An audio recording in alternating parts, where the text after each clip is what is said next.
Spending a day on Earth 200 million years ago. What do we know about our Earth in its current state? And 1 million years ago? 2 million? And what about 200 and more million ago? Let's study, and the scientists' theories will help us.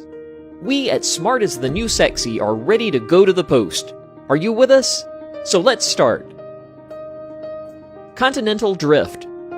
Earth's continents are constantly in motion, and by running the tape forwards and backwards, we can figure out where they were in the past. Science calls it Pangaea Proxima. A supercontinent is on its way that incorporates all of Earth's major landmasses. How can we prove it when now we have several different continents? There is a theory about continental drift. For many geologists, it was a crackpot idea with little hard evidence, but some scientists noticed remarkable similarities between the fossilized plants and animals found on continents that were separated by vast oceans. This let them suggest that those continents were connected when those now fossilized species were alive. What's more, it could be clearly seen that South America and Africa were like two giant puzzle pieces. They fit together. Could that really just be coincidence, or were they connected millions of years ago only to drift apart? The crucial secrets that would unlock the truth of the theory were not to be found on those moving continents. They were all hidden under the sea. Mid-ocean ridges and seafloor spreading. Later it was realized that mountain ranges and huge valleys were not just features found on land, but under the oceans as well. There was found a gigantic submarine mountain range thousands of kilometers long, but only a few kilometers wide, zigzagging right down the middle of the Atlantic Ocean. Similar ranges lie beneath the waves of other oceans. They have since been named mid-ocean ridges, and their discovery helped turn the tide of thought on how the Earth's surface had formed. The discovery of mid-ocean ridges fit with an idea that the ocean floor is constantly, but very slowly, renewing itself. It was suggested that hot magma welled up among the mid-ocean ridges and cooled into rock. Then, as more hot magma welled up at the ridge, the cool rock was pushed down the ridge flanks to make room. The sideways movement of rock, perpendicular to the mid-ocean ridges, could ultimately explain why the continents themselves moved. They were being pushed around by the upwelling of magma along the mid-ocean ridges. This theory became known as seafloor spreading. It was, simply, the best evidence yet of a driving force that could shift continents. Go back to the past. Flora and fauna will help us.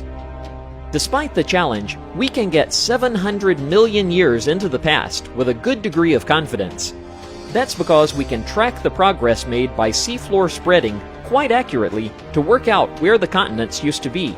But there are also different types of geological records that let us see even further back. For example, between 300 and 400 million years ago, what is now North Africa was crossing from polar to tropical latitudes. If we look carefully, we can see exactly when it crossed that boundary from being in the cold half of the hemisphere to the warm half.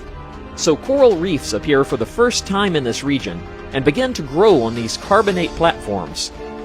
Indeed, the fossil record is a hugely significant area of evidence. When Mesosaurus was alive, it was possible to walk between almost any 2 points on any 2 continents. Take the example of Mesosaurus, a creature not dissimilar from today's crocodiles.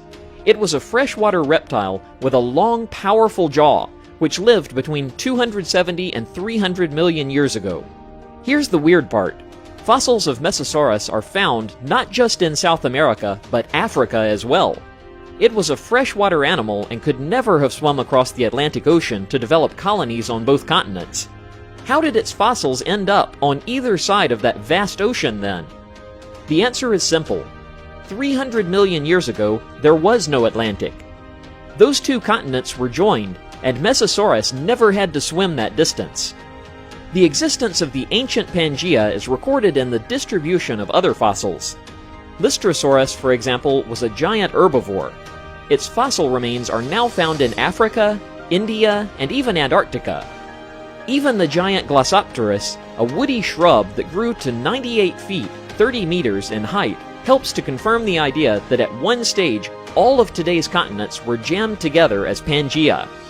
Fossil evidence of Glossopteris has been discovered in South America, Africa, India, Antarctica, and Australia.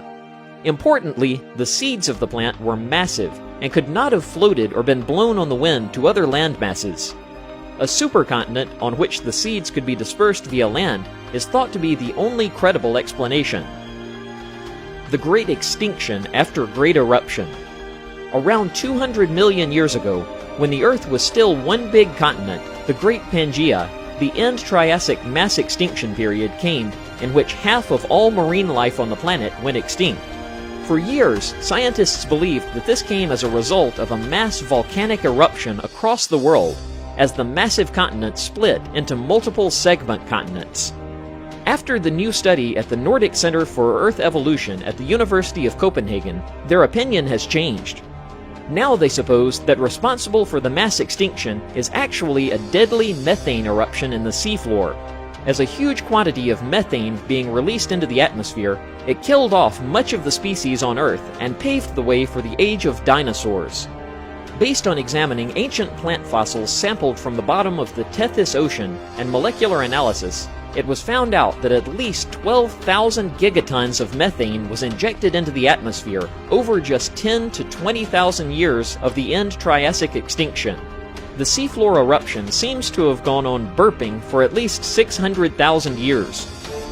Although it stays in the atmosphere for a briefer period, methane is a more potent greenhouse gas than carbon dioxide, and when released outside in the atmosphere, it triggers the release of more methane. A snowball effect is thus achieved, which might explain the prolonged duration of the emissions. This short-lived burst of methane was more likely responsible for the mass extinctions and changes in vegetation at the end of the Triassic period, that also provided evidence of strong warming events and an enhanced global water cycle at the time. The only question that's left, if there were such great changes in the Earth's image in the past, what would wait for us in the future? Scientists still don't have the answer. Let's go and find it together. Like the video and subscribe to our channel. We keep on searching for new interesting facts. Have a nice day.